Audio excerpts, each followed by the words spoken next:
Welcome to the Mindset Game podcast. I'm Vered Kogan, your host, and I'm so grateful to have a very special guest with us today, Marcia Bench. Marcia is a leading entrepreneur, thought leader, and growth strategist. She works with coaches, speakers, authors, and experts. In fact, she is a 27-time author.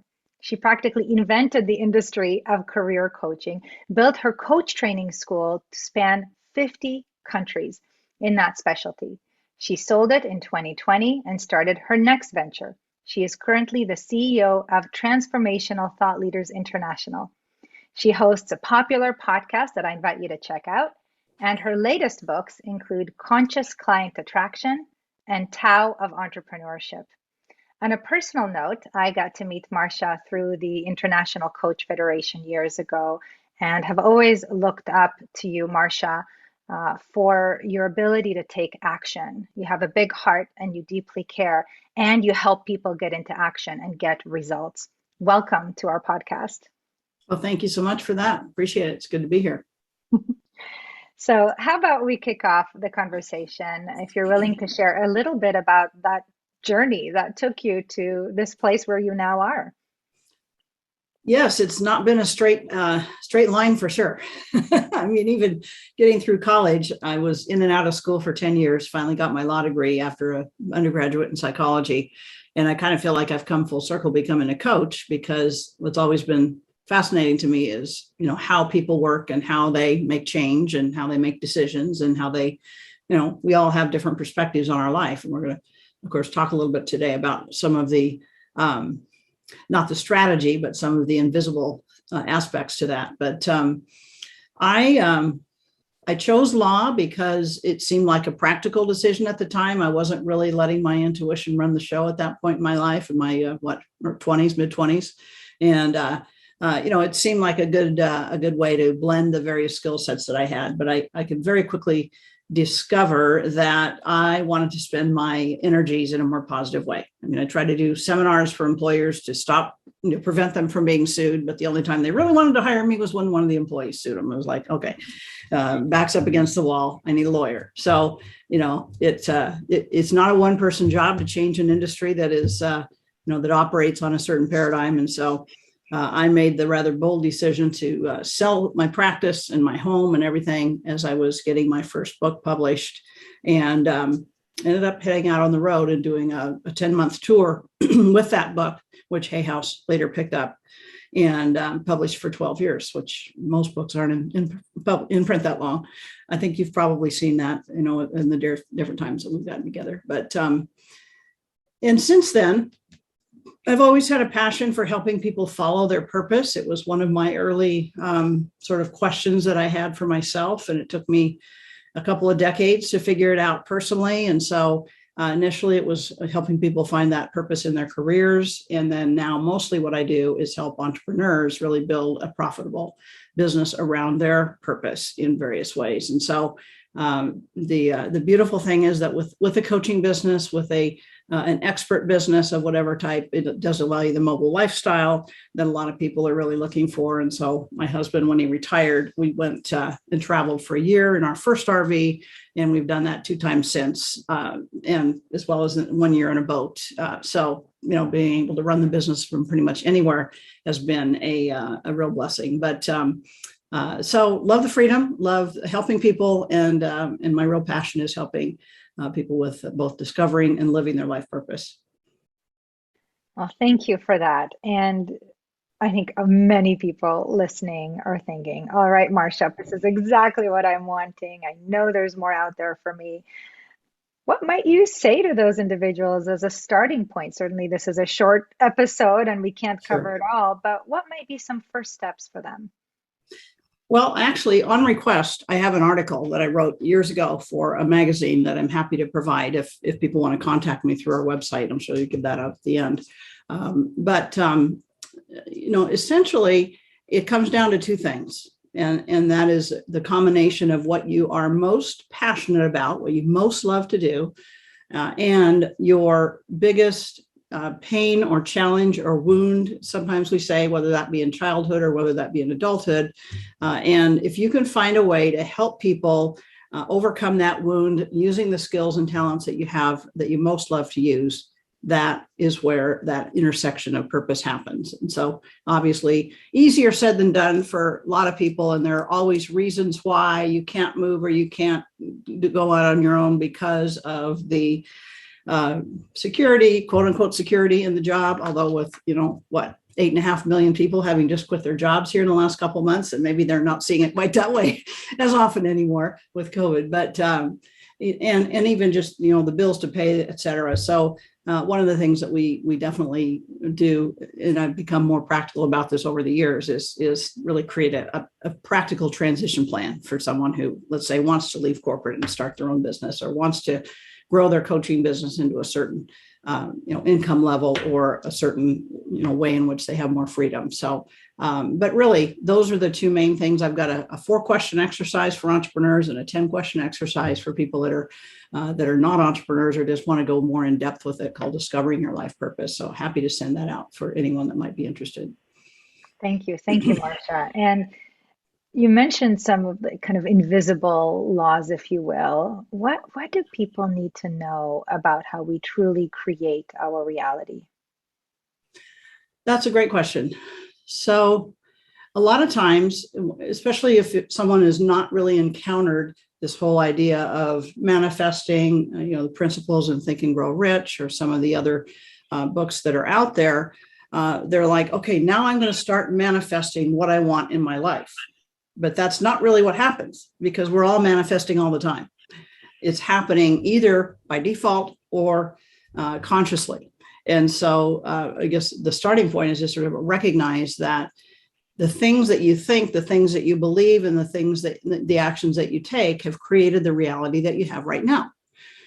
Good, bad, or ugly, so to speak, So if you love it, terrific. If there are things that you don't love about it, those can be changed.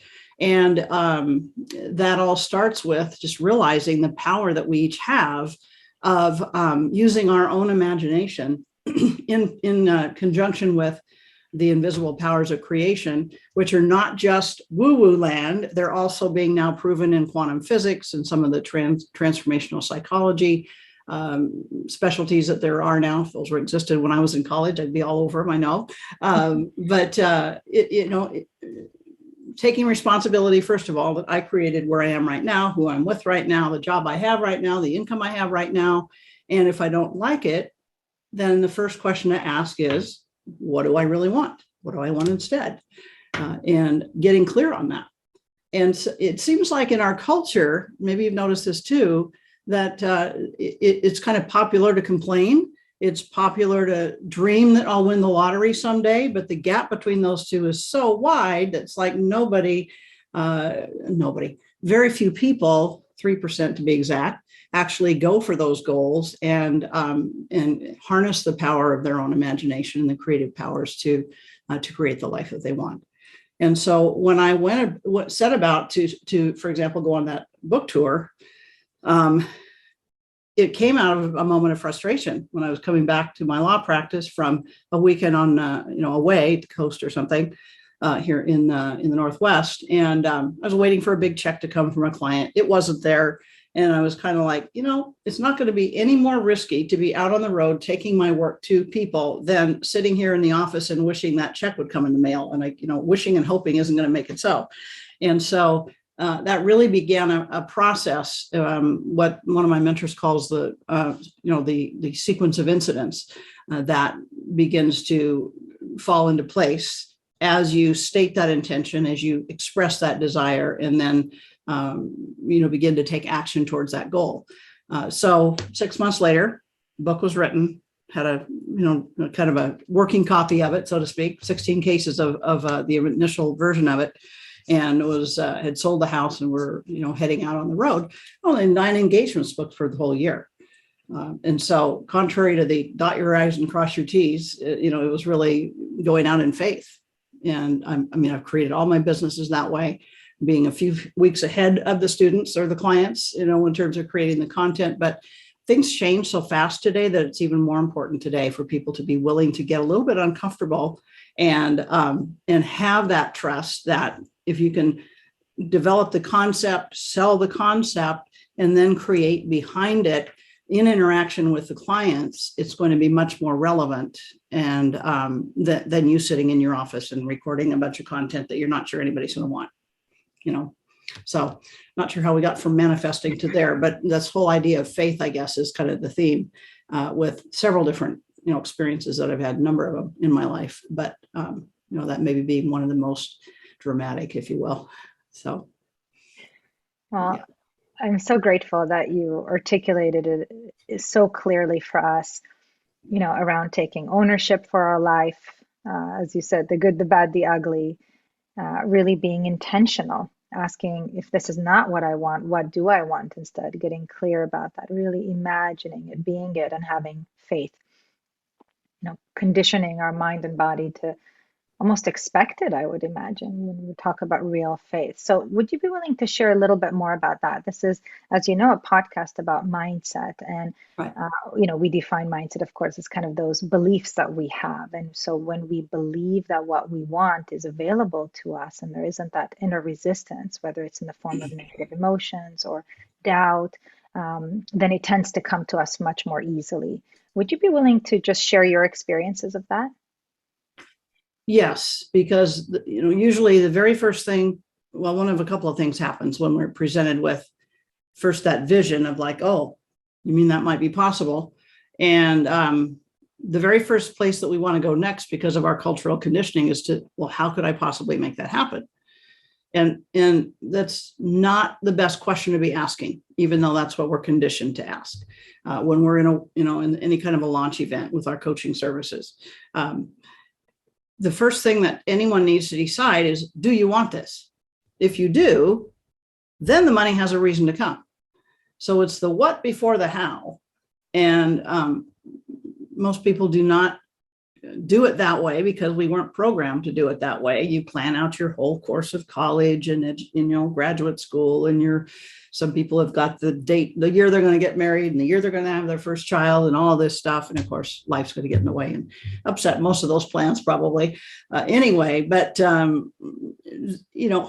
being in joyful expectation that desire is coming about and, living as though it's already here is hard to do, but that's what's required in order to really create that reality. So is there a first step you can take? When I knew that I wanted to go on a cruise with Jerry and Esther Hicks to Hawaii, the amount of, I think it was a few $1,000s, I didn't have that sitting in my petty cash at the moment. So I knew I wanted to do it. I felt like I was being guided to do it. So the first thing I did was to put down the deposit and begin looking into airfare, taking the action as though I were going. My husband and I did end up going and had a fabulous time, but it started with just being open and knowing that I would be supported as I move forward. And even I keep forgetting if it's Jack Canfield or Mark Victor Hansen, one of those guys, those chicken soup guys that I love so much, talked about how in their early speaking career, they wanted to speak in Australia. And they had no earthly idea how they would get there. They didn't know anyone there, but they were just, sure that was going to happen. And so then to satisfy the logical mind, the first thought was, okay, so what would I need if I was going to go to Australia and speak? Well, I'd need a passport. So went and got a passport, put a map of Australia on his wall and imagined himself speaking there and having a live audience, all the things as though, it's real. And within a year, sure enough, it happened. But it wasn't as though it was a lot of hard work. It wasn't as though it was all planned out in advance. And while at first that can be uncomfortable, it's kind of like go to the gym for the first time. If you haven't been there in a while, it's going to be uncomfortable with lifting weights. But after you practice that muscle for a while and use it, then it's going to become more comfortable. And it's the same way with these kinds of laws. So. Yeah, and I love these words, joyful expectation, joyful expectation. And so what about for those individuals that now are in a place of fearful expectation? because there's a lot at stake, perhaps in some cases. Mhm. So what might you say to those individuals that have a really hard time stepping into the unknown? Maybe they've tried before and it didn't work, or they just don't know Mhm. how. Mhm. Well, I guess I'll just call it the bad news is that when you're entertaining that fear, it is literally repelling money and good from you. And so it's one of the, even though as entrepreneurs, we have to have solid strategy to grow our businesses. I think one of the very most important skills to develop is resilience, because not everything we do is going to work. We might even find that more doesn't work than does work, but being able to do the emotional self-management to get back in this, proverbial saddle and try again, just like that little toddler trying to learn how to walk. It's like that. And so fear is a very gripping emotion. And certainly when you're in the midst of it, you can find all kinds of evidence why you should feel that way. So you want to start shifting those thoughts to what you're grateful for right now. Even just the ability to take a breath, the fact that, you've got eyes, you've got, a healthy body, or at least a body that can perceive it, whatever your physical state might be, whatever you can be grateful for right now. You've got shelter, you've got food, you've got, the transportation, whatever it might be. If worst case, the go-to whenever something really pulls the rug out from under you is asking two questions. What time is it? It's now. Where am I? I'm here. Where am I? I'm here. So it's just like grounding yourself in the moment, knowing you're right here. You're still here. You haven't left the planet. Now what? So it's definitely a practice. It's not something that happens, easily the first time. And it's just, like I said a moment ago, with the muscle, it's learning how to flip that thought. It's impossible to be grateful and fearful at the same time. Try it. You can't do it. Smile like you are right now. You can't do that and be fearful at the same time. Your body is not going to feel like that's congruent. So, and then do something for someone else. Get your mind off yourself and onto someone else, and that always shifts the perspective. So, Wow, a few words of advice. such wisdom. I truly believe that you're speaking the wisdom of the universe, and sharing it with us through examples, your own and other people's. What are some of the kind of laws, if you will, of manifesting? Would you be willing to kind of maybe list those for us? And if we have time, maybe to dive in a little bit deeper, and some of the ones that you think are most relevant to individuals that are wanting to step into a higher purpose. Um, there's 7, 8, 10 of them, depending on who you talk to. And we've already been really talking about one of them, which was the law of cause and effect, and the fact that you are the cause to your effect. Not that you can control what happens to you, but you can control how you react to it, which is why you and I are coaches, right? Is that, we want to help our clients understand that. We each get to have our own pathway to understanding that for ourselves. But once you really get that, then there isn't any limits on what you can do. We see examples of people that are paraplegic, quadriplegic. I don't know if you ever had a chance to see Sean Stevens. You probably did before you passed. I mean, if he can do those people with those setbacks can do as much as they do with their life, and here we sit as healthy people, and we're not utilizing even the 10% that most people use of their mental capacity to access the imagination, then we're just doing a disservice to ourselves. And so really just take in the fact that you are the cause to your effect, and that not in a way of like flogging yourself about the head and shoulders about why you've created such a crappy life for yourself, but just, okay, here I am. I accept this reality as what's been created from my past thinking, and I'm choosing from this moment on to change it. What do I really want to create here? And your business is running about 90 days behind you. I don't know, your life probably is too, but I know that about business. And so what you do now will affect you 3 months from now, in terms of your results, in terms of the sales calls, in terms of the programs that you're launching, those kinds of things. And so it's not always an instantaneous thing. And that's probably what makes it difficult for us. Another one that a lot of people get hung up with, Vera, is the law of polarity. And again, this happens with people that, let's say, I'll just use myself rather than a client. When I invest in a coaching program, and that's a big leap for me, let's say, and I'm consistently working with at least one coach in my own experience, that I might get a notice from the IRS the next week that I owe a bunch of taxes, or the furnace might go out, or whatever it might be. Some sort of lower energy issue will need to be cleared as a result of you stepping into that higher frequency. And so if you don't understand this law, you're like, oh, I shouldn't have done that. That was a mistake. It wasn't meant to be.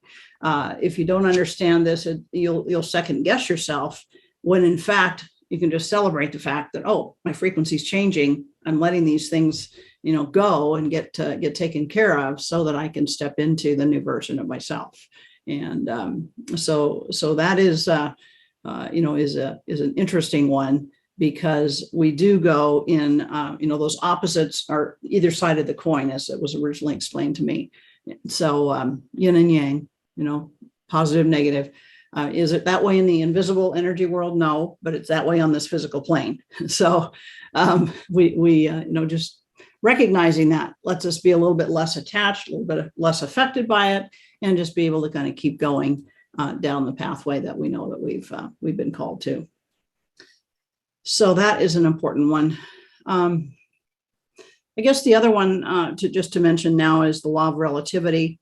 The fact that if I were to say to some of the listeners that it's possible for you to earn $10,000 a month, they would say, oh, right, you're kidding, right?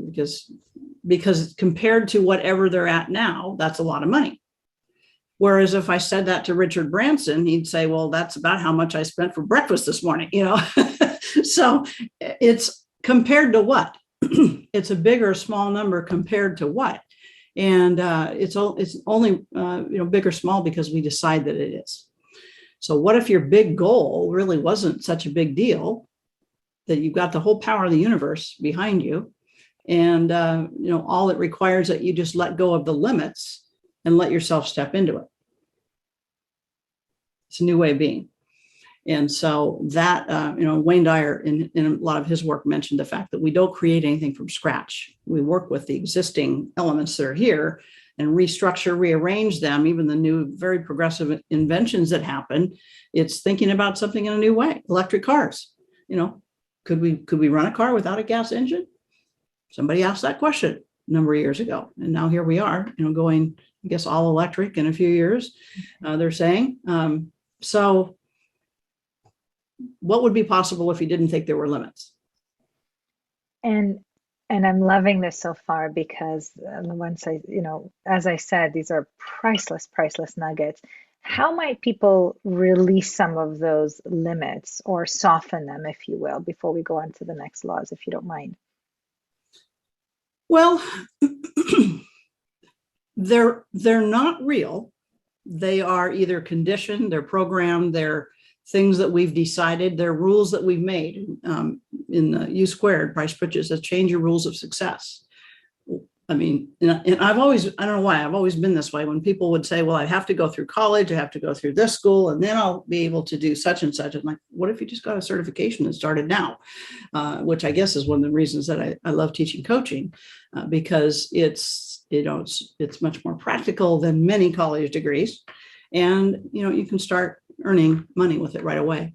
But it's not a matter, it's like when you walk into a room, do you try to get rid of the dark? No, you just turn on the light switch. And so getting rid of a limit just means shifting your focus to the possibilities and staying there, and not letting the gravitational pull take you back to the well-worn rut in our mindset that says that this is the way it needs to be. And there's probably a lot of evidence around you that it should be and is that way, which is why it's a little disconcerting. If you had this experience where you go away to a conference and then you come back to your old environment and your old conversations and your old habits, and you're like, I don't feel like this fits anymore. I've changed as a result of this last few days that I've been away or whatever. So that is, taking a really deep look at your lifestyle, your office, your car, your home, how you maintain your money in your wallet, even. I mean, all of that has a story, and it's all saying something about what you believe, how much you love yourself, how much you believe that you deserve, and starting to change those in small ways can lead to the bigger changes, or you can do it the other way around. Either way, but it's not a matter of trying to erase the limit. It's a matter of shifting the focus to the possibility. Brilliant. Thank you. So we're at cause and effect. We said the law of polarity, and then the relativity. Mm-hmm. Yeah. What else? Those are some of the biggest ones, and the cause and effect as well. So, and what versus how, what before how, isn't necessarily a manifesting law per se, but it's a really key mindset shift to make, and to allow yourself to open to new possibilities that you might not have thought of. If, for example, you want to have a different job, and the way that you've been perceiving it is, I want my boss's job, what has to happen? That boss has to be leaving the company for some reason, either get fired or transfer, or decide that they're, leave or retire with, quit or retire. But if you start to dissect, what is it that I actually want that's in that boss's job? Do I want more pay? Do I want more freedom? Do I want more responsibility? Do I want to be managing others?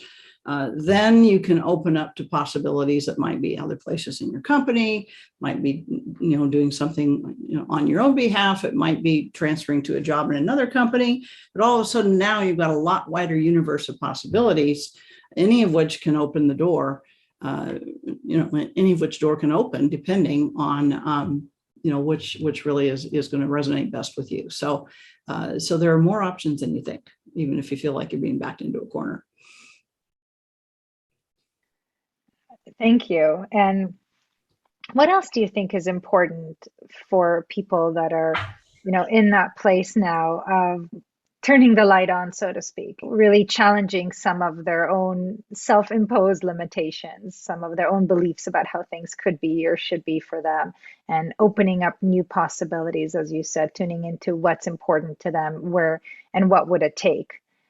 What else do you think is really important for those individuals that are really ready to take that next step?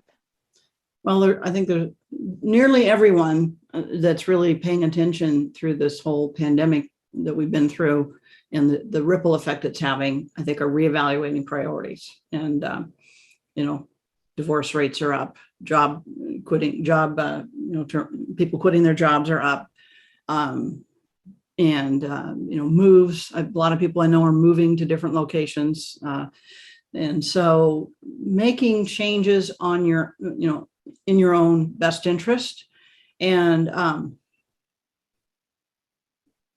if it feels scary to make a change that you're feeling called to internally, but it's going to upset so-and-so, or it's going to mean giving up such and such, there is a way to do it, and you just may need to walk through that particular challenge and have it happen. But I had a client early on in my career coaching business, actually, that was unhappy in her position. She'd kind of been demoted to the back office from doing front of the office sales, just as an example here. And she wanted to do some different kind of work. And so she was offered a position as a vice president that would allow her to work from home in another company. She wanted to work from home because she had a son at home that was, school age, and she wanted to spend more time with him. So it was a great opportunity.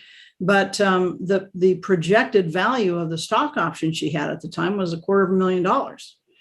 And she was really having to think twice about giving that up, so to speak, in order to take this position that was really much better fit for her. She did end up taking the position. And as it turned out, those stock options became worthless when the market took a downturn shortly after, within the next year afterwards. And so that ended up not being, a financial loss for her after all. But she didn't know that at the time. She didn't know that at the time. So she had to make that decision in her own behalf. If you don't make those decisions for yourself. No one else is going to do it for you. There's no white knight coming through to take us off on their white horse. So it's really, it's just one of those things where we need to sometimes make the tough decisions, and sometimes find a decision that accommodates both interests. It isn't always black and white, right? Sometimes it's shades of gray, or there's a both and type of solution. So just being open to, what if we could both have what we want? How might that look? And if it's let's say somebody's job based here in a particular location, somebody else wants to move, and the other partner in the relationship wants to move, is there a way to have both? And that's when the magic happens. When you really open up to those new options that are perhaps non-traditional, or at least not things that you'd initially thought about. There's always a way, huh? Yeah, absolutely.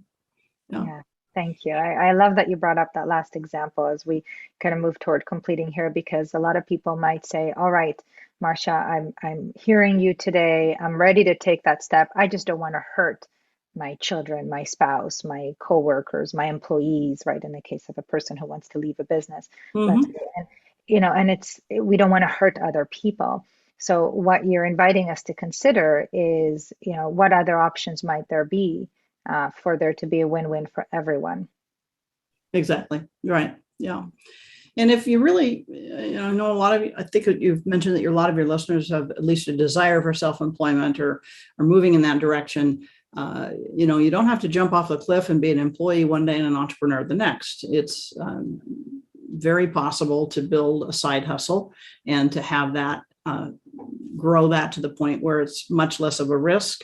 And it was kind of funny. I did a series with our local ABC affiliate here a few years ago, and I started chatting with the staff there, and every single one of them, and this was like maybe 10 years ago, had a side hustle of some kind, just because the broadcasting industry is so volatile. It's like, I'm not going to completely be out in the cold if something happens, and I know it can happen on a moment's notice. So it's even more popular, I think, today. But then you get to kind of stretch your entrepreneurial muscles and see if you like it, see if you like working in a more, home-based situation, or if, you need to be around people more. It just gives you a chance to kind of try on that role and get the training that you need so that you're ready to leave if and when you decide to, or, you need to, because there's layoffs or whatever it might be. And Marcia, I know from having followed your work through the years that you're certainly the expert when it comes to supporting people through that type of transition and growing their new or established business. Would you be willing to share with our listeners a little bit more about how they can learn more about these laws of manifesting, more about you and the various programs that you offer? Absolutely. Our company is Transformational Thought Leaders International, and so you're welcome to visit our website at transformationalthoughtleaders.com. What we do is we combine spirituality and strategy, marketing and mission, in order to help you really create that thriving business around your purpose. And it isn't just for newbies. It's also for people that are a year or 2 or 3 in, and they really are ready to leap to that next level with high ticket sales, with group coaching, those kinds of things. And we periodically have workshops that we do to introduce people to the basic concepts of our work. We have another one coming up before the end of this year. And then, of course, in 2022, we'll be continuing that series. So all you want to do is just get onto our email list or follow me on Facebook, and be happy to provide that information to you. We also have a gift for you if you would like to pick up our free report. And it is transformationalthoughtleaders.biz/gift. So different suffix, biz/gift, and a thought-provoking report for you on thought leadership.